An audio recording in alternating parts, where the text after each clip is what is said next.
Welcome back to Autism Live. We're really excited because joining us via Skype right now is David Humphrey. And I say a lot of times, this is one of my favorite guests.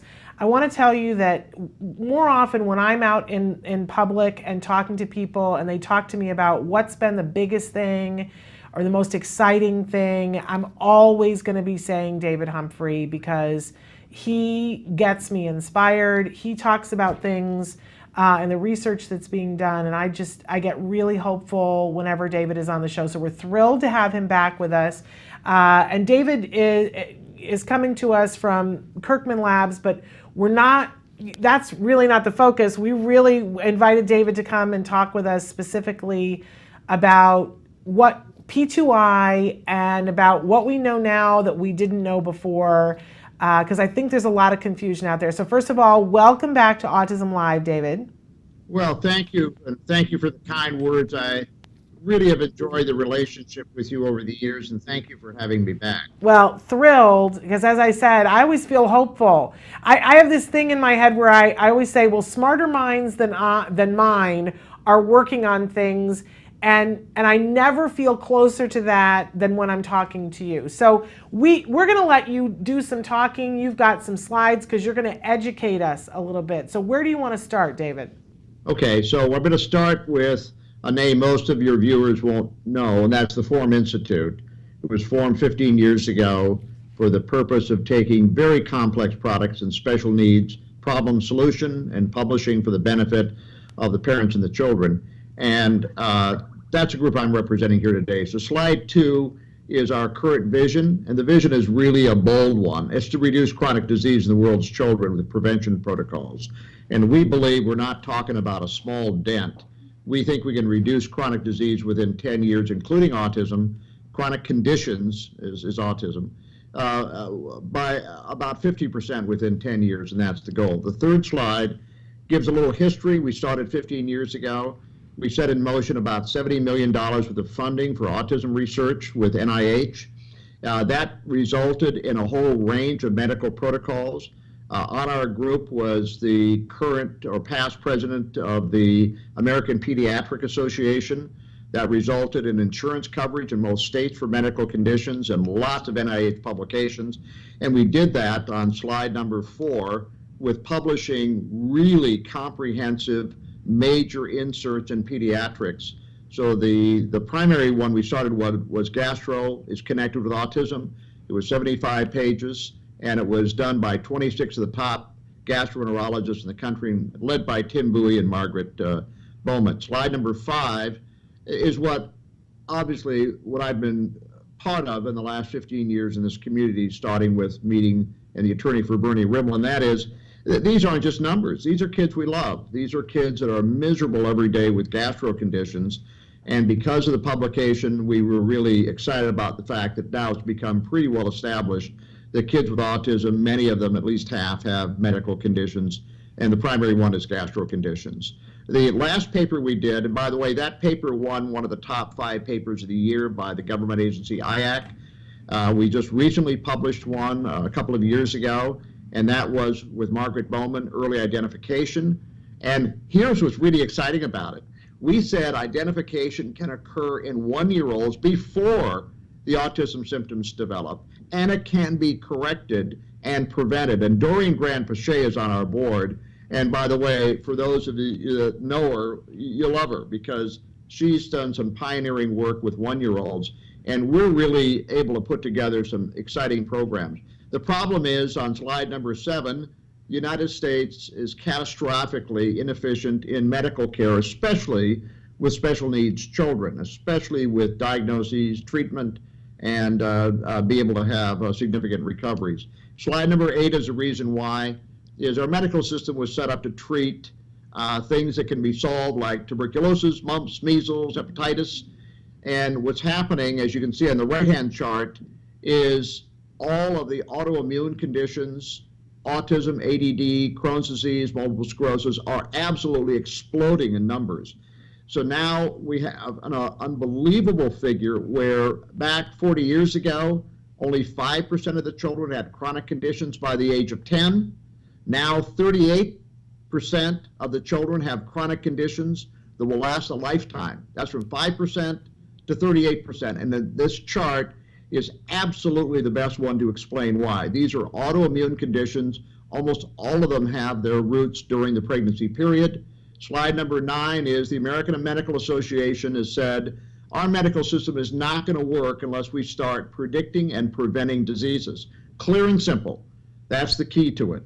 And it has profound implications in our special needs world, especially with autism. Slide number 10 gives us the first really good look at what's happening and the reason why, and that is when they did empirical core blood work of mothers, they found that these chemicals were getting into the baby and damaging the baby during the pregnancy period with the thousands and thousands and thousands of chemicals that mothers were being exposed to. And the next slide, number 11, it became part of a whole issue of pediatrics done by the CDC, saying 95% of all the women have such high levels of toxins in their system at birth, it's affecting every baby born. Some of them very severely, and those have names like childhood leukemia. It affects autism, attention deficit disorder. We now have a very firm scientific basis. So here's the problem on slide number 12. Right now, from preconception to 5 years old, we have 31% miscarriages, 12% preterm, 30% mental and medical conditions by the age of 5. This means that it's over a 50% problem rate from, oh, let's have a child, to, oh, I've got a problem, serious problem. So slide number 13, all of us are aware of the autism rates of 1 in 50, but take a look at these other areas. Cancer is the second leading cause of death in children, 1 out of 200 children. And look at that information underneath, Shannon. Only 5% of this is genetic. The rest is exposures. We now have pretty conclusive evidence from the University of Cal Berkeley that childhood leukemia is a result of 22 chemicals in the right combination during the pregnancy period. We know it from blood spot tests. We know it from kids with leukemia. It has nothing to do with genetics, only a small percentage. These are predictable and preventable conditions. So you go right down the list with obesity, dyspraxia, ADD, celiac, allergic eczema. Almost all of these are primarily exposures. Now, what do the genes play? On 14, the program that we're suggesting is every single child, rather than the heel prick test, testing a few things, the heel prick test at birth tests baby genes, and slide number 15 is exposures. These are the chemicals in baby's system. So we know at the time of birth how to go ahead and predict and prevent some of the conditions that we see, which means predicting autism, predicting celiac disease, predicting cancers, and see if we can go ahead and stop that before they manifest. All of this will be done. 16 is highly expensive and innovative new technology that can do this fast and quick. Kirkman has invested $5 million in this technology, and we're going to be the leaders in the field. One of them is mass spec machines that with 1 drop of blood, we can go ahead and measure up to 6,000 chemicals in a woman's system before she has a baby. So we can go all the way back to preconception. Same thing with genetics. We can determine high-risk cases before pregnancy and try to go ahead and avoid them. Exposures, it's called exposome, but we're dealing with exposures. And by the way, Shannon, this isn't just chemicals. A lot of the exposure, as much as 50%, is coming from what do we call the microbiome. That's the bacteria. If you want to have bad bacteria, you'll eat meat and sugars. If you want to have good bacteria, you'll take great probiotics and also eat vegetables and fruits. During the pregnancy period, these eating patterns are critical because they affect things done. The next slide is how do we go ahead and get this information out? What I've just done is I've basically just laid out the fact that we can go ahead and prevent most of the chronic diseases of the world with our children, a $500 billion medical issue right now, but much more importantly, it affects children we love. And we do this by using technology to get the information so everybody can participate in a global discussion, including parents that already have children with special conditions. They've got a place to go. a robust, exciting place to go, and that's the P2I Global Campus. And slide number 18 gives you a snapshot of these pavilions. This is like you're an avatar walking into the most wonderful medical conference you've ever been at. It can operate on your cell phones. There's monorails will take you around, and there are wonderful avatars. Slide number 19. This is based on a virtual campus technology that no one's seen before. IBM Watson we're partnering with. You'll be getting your information about, is your lipstick too toxic from avatars, checking products out, checking contamination levels, getting lab test results understood. This is a very interesting technology we've been working on for the last 4 years. Slide number 20 is really important. For those of you out there, that is our great friend, Dr. Berger. He is probably one of the leading half a dozen doctors that specializes in autism and special needs children. What most people don't know is David has quietly been doing this protocol of no toxins and great foods during the pregnancy period. And take a look at this, Shannon. If you've read this article, he's saying that from preconception to infancy, we can have environmental and nutritional strategies to lower the risk of autism, and by the way, everything else. Out of the 1,000 births, David, instead of having the 38% miscarriage, David's had 3 or 4 miscarriages out of 1,000 women. In terms of preterm, which create 10-point drops in IQs and a host of health problems, David has only had 1% or less preterm babies. He's only had 3 cesarean births. They're all natural childbirths to full term. And here's the big take home. He doesn't have 38% chronic conditions in his 5, 6, 7, 8-year-olds. They've got 2 or 3 kids that are problem kids out of 1,000. This is a huge story. So we went down with the CDC to officials, the University of Georgia officials, to talk to David. And this is the basis of the protocols we're running. It's a 175-page protocol that David Berger has put together with other doctors. And we have proof within our own community of incredible results. Let's just take one example on slide 21. This is a very good study done out of Denmark. And women during the pregnancy period, they want to go ahead and maybe drink Diet Coke. Take a look at these figures, Shannon. If they have 1 Diet Coke a day, it increases the preterm baby rate by 18%. If they take 4 Diet Cokes a day, the sweetener in there will increase the risk of preterm babies, which greatly increases the risk of autism and multiple sclerosis and all kinds of conditions by 72%. Well, who knows that? On this campus and in the medical protocols, all of this will be taught. Slide 21 is going to be this fabulous interactive book that will take people step by step by step during the pregnancy process. Doctors will take CME courses on the campus. Parents will know where to go. And this gives people a chance. And by the way, all of this is going to be free. All of it is going to be paid by people that are sponsoring this technology. So if we go to slide number 11, this gets back to the Doreen Grand-Pichet test of 1-year-olds. We're going to have information on how, if a child at 1, how to spot them from early signs of autism, and how to go ahead and do what's called an Early Start Denver model program, which can go ahead and repair some of the problems with the brain circuitry. And Doreen Grand-Pichet studies show that not only do these kids not develop autism from 1 to 2.5, but they jumped 18 points in IQ with an average of about 125 to 130, really little professors. And here's something really cool, that starting in about 7 to 8 months, we'll be opening up a center of excellence in Atlanta with the University of Georgia. We've got the best people in the state of Georgia that understand these issues. Dr. Cordero used to work for the CDC. This is mainline stuff, Shannon. This is people that are believing in the program. In this center, we'll see about 800 families. But for those families that can't go down there, they'll get the same information on the campus they can look up with local doctors.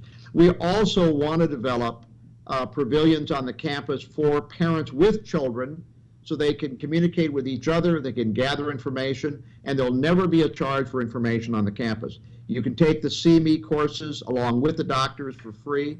And again, what we're really doing is we're letting people understand there's a new way of evaluating information, getting great information, and as we reduce the risk of chronic cases such as autism, we're going to provide more money for parents to be able to serve the needs of their children and as they go through and need services. So again, this has been work with hundreds of people, lots of meetings, but we now have consensus among our faculty members is the former person who was chair of the OBGYN Society. She's presented this to the World Health Organization. So we've made a lot of progress since we've talked to you last time. We are in the last stages now, and we're putting together the last of the funding. So if any of the viewers out there get excited saying, wow, I would have loved to have been part of solving polio and helping that project, they can contact me. It's a nonprofit, and they can be part of a historical change in the way our parents get information and the way that we go ahead and prevent chronic illness. So I know I went through a lot of information in a hurry. And now I've got questions. Is now a good time for me to ask questions? Yes. Okay, so I love this idea that at the core of this, we're looking at predicting and preventing chronic issues that are, difficult. We're talking about pediatric cancers, we're talking about pediatric diabetes, those preterm births, and in amongst all this, we have autism, and I think this is really incredible. But as you were talking about it, some of these things we already know, some of these things we already have in place, and some of these things are things that are about to come and that we'll have the ability to use. So are we able to get on the campus, the virtual campus yet for P2I, or is that still something that's on its way to us? The campus is developed, it's ready to go. We're now seeking funding with a group in Washington, D.C. we're working on, headed by Lee Grossman, who was the former head of Autism Society, the Autism Society of America. And we need to do that so we can launch this properly. So we expect the funding to be in place within 3 or 4 months, and then the campus and the Center of Excellence will be launched. So to be clear, a lot of the studies, this is not something in the future. The studies are there. The consensus is there among your faculty. We already know those things that you were showing us about, that genetics play a very small role, but there are these other things. Those are things that we already know, and that work has been done. But the campus where we can get our information for free, that's where we need the funding right now to get the information out there. Correct. Am I warm? And once we have the campus up, then it's self-funding because we're going to have all kinds of exhibitors with toxic-free products, just like exhibitors in a medical conference. And we had to make a choice, Shannon. Do we build a training for doctors that then tell parents the information, or do we build a campus for doctors and parents and democratize the information so parents can be in control of their child and their child's future and the future of their friends that are asking questions? So we built this really for the public. You're going to hold 150,000 people a day.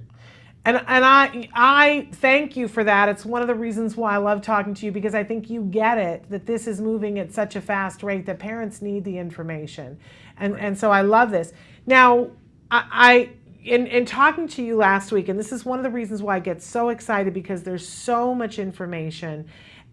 But one of the things that we talked about, I shared with you that we had a lot of people getting very emotional when we were talking about how to prevent autism, that there's a book that's out about that, and that people who have kids that are older on the spectrum had some emotions about that and felt like that really they took on guilt and felt like they were being blamed because they ate or breathed something in. And you had a really interesting take on why those folks need to feel guilt-free, but also why they need to get behind this research and how it's going to benefit all of us. Did you want to share that? Well, yes. I have a lot of people that I've known that are adults with special conditions, including autism and Asperger's.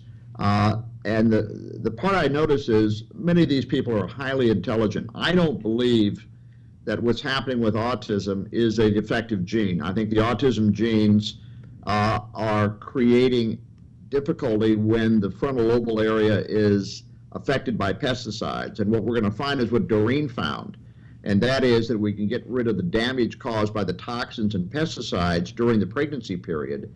What we're going to have is not normal people. We're going to have above normal people. And we're going to have kids with 120, 30 IQs. And that's really allowing them to be who they really are. And at the same time, that the fact that this was caused by chemicals, nobody knew about this. And nobody should be feeling guilty, because to be able to understand the problem, you've got to be able to test and see what conditions you have. I mean, who knew that lipstick had lead in it, and baby food had lead in it, and bleach had mercury in it? So what we do now is we take the pain and misery that we've gone through, and I've got 2 special needs grandchildren, and my son died of a neurological condition. We take all of that pain, and we said it's going to count for something, and we're going to help go ahead and bring the next generation in. And I think the autism gene is going to be seen as a progressive gene rather than regressive. It's really the damage being caused by the pesticides that create the problem that we know as autism. And I talked to Temple Granite about it, and she agrees completely that what will happen is we're going to see that these are going to be the people that build our bridges and do our scientific work, and it's going to be the Bill Gates of the world. So, which is, I think, a much better way of looking at it. And for people who have kids that are affected, highly affected by autism, and saying, oh, you know, I wished I'd known. One of the things that you said to me is that since there are so many kids right now in the system, that there's not enough money to go around, and that when we start reducing the number of kids who need that money, it's going to mean that nobody's going to get left behind. There's going to be more funding to be able to do the kinds of programs that we need to do with our older kids that are more affected. Shannon, I know and you know that there are existing programs out there that could provide meaningful jobs to the people in our community, meaningful housing solutions to people in our community as they get older, and retirement with dignity. All of that will not happen if we do not take the cost of children with very, very expensive needs and services. If we can reduce that, we can go ahead and put a lot more focus where it should be, and that's on existing children. And as I talk to parents, their needs change from when their kids were 3 or 4 years old to now. I know a lot of parents, they want to make sure their child has a good job, and they want to make sure that their child has a great life with dignity. And every time I hear these stories, it makes me feel so great, and I want to spend my time doing that. But I know that I've got to go upstream and see who's throwing these kids in the river. Yeah. And then we go ahead and solve that, and then we take care of people that benefit from our help. And when I say help, I mean, I used to be a practicing attorney, and I thought I was a big shot. I have never been happier in my life, because I'm working with a community that I love. Yeah. And parents that I love. And when I get a call on a success story, just that one story makes it all worthwhile for me. So I really don't want to say that we're interested in the abstract. We're interested in real kids, real families, getting a lot more attention than they are right now. And this is my way of doing it. Well, it's an amazing. I still have a couple more questions. You brought up the pesticides, because as you were talking and you said, you know, if you've got a diet that's, you know, full of meat and sugars, there's going to be certain things, but you need to have the diet that's got more healthy things, probiotics, and has those vegetables in them. But we need to be clear with folks, because you brought up the pesticides, it's not just any vegetable. We have to have a clean food source, correct? Well, okay, here's something that everybody's going to remember for years to come. We did a toxicity equivalent, and one peach sprayed normally with pesticides that you find in your Safeway store has the equivalent pesticides in it to harm baby of 8 cigarettes. So when you eat a peach during the pregnancy period, it's the same as if you'd smoke 8 cigarettes. And when we start adding them up, the average mother during the pregnancy period is doing the equivalency of 3 packs of cigarettes a day. So we need to have clean food sources. David Berger is very clear about this. No restaurant food during the pregnancy period, pesticide-free food, or wash the fruit off, and then get tested so you know what your baseline is. And I talked to one mother, real quick comment. A wonderful mother, did everything right except every night they went down and they ate sushi. And when she got tested, her child developed autism. When she got tested, they were sky high in mercury because she made one mistake. That's why the testing is going to be important. So you can see, oh my gosh, I got too much mercury, and get that out of the system before the baby comes, because that will be affecting the child. Okay. And we saw the slide where you had the 2 different kinds of machines that could test. Is that something that's available now, or is that something that's coming soon? Yeah, Kirkman's going to be introducing this in a division called Purity, and Purity is going to become the leader in digital testing for insurance-approved testing for pesticides and for toxicity and for very low-cost genetics. We have a new technology I just want to mention to you. Rather than pricking the finger, Shannon, with blood to get that 1 drop, yes, we're developing a patch you put on your arm that after 2 minutes, you pull the patch off your child's arm, and we can do the IgG tests, the IgA tests, and the tests for many of the toxicities, and that will simplify blood testing. It's ouchless and painless blood testing we're developing. See, this is why I love having you around. You talk about things and I get so excited. So for people who want more information, there is a website that they can go to now, correct? Where can we send them? Let me send you the link, because I know we just put up new information as a placeholder, but also I'm really available. Kirkman Group, everybody knows how to get the number. And by calling me and asking for Dave Humphrey, asking them for my cell phone, one of the joys in my life is talking to parents that say, Dave, I need more information about something. And I've got all the time in the world to do that. But let's be serious here. You guys need some funding. You need some serious funding to make this happen and to make this more available. In order to get it information that you just shared and to get more of that information out, you need some funding for your campus. So if people are aware of companies that want to be a part of this, this is the direction we need to go. This is the positive discussion. This is where things can be improved. There could be a listener out there right now that is saying, wow, maybe I can talk to Dave and I can be the one that makes a difference in having all of this happen right now and forever be connected to solving chronic disease with children. This is so important, and I would love to get that call and would allow that person to come and be part of this. I can't think of a better thing to do with someone's legacy than this. This is it. Absolutely, to have that be your legacy. We also want to say, too, we've had Dr. David Berger on the show before. We adore him, and if you can watch the interviews that we've done with him.